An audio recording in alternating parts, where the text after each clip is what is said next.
தேனி மாவட்டம் சின்னமனூர் அருகே ஸ்ரீ மகா பிரத்யங்கரா தேவி திருக்கோயிலில் அமாவாசையை முன்னிட்டு நடைபெற்ற சிறப்பு யாக பூஜையில் திரைப்பட நடிகர் செந்தில் தனது குடும்பத்துடன் கலந்து கொண்டு தரிசனம். தேனி மாவட்டம் சின்னமனூர் அருகே சீலையம்பட்டியில் ஸ்ரீ மகா பிரத்யங்கரா தேவி திருக்கோயில் அமைந்துள்ளது.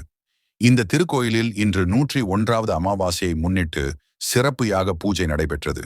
இந்த யாக பூஜையில் திரைப்பட நடிகர் செந்தில் தனது மனைவி மற்றும் 2 மகன்களுடன் கலந்து கொண்டு சாமி தரிசனம் செய்தார். கோயில் வளாகத்தில் அமைக்கப்பட்டிருந்த பிரம்மாண்ட யாகசாலையில் பிரத்யங்கா தேவிக்கு மிளகாய் பூஜை யாகம் வளர்க்கப்பட்டது.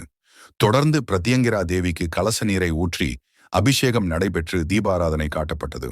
இதில் கலந்து கொண்ட நடிகர் செந்தில் பிரத்யங்கிரா தேவிக்கு நடைபெற்ற சிறப்பு பூஜையில் கலந்து கொண்டு சாமி தரிசனம் பெற்றார்.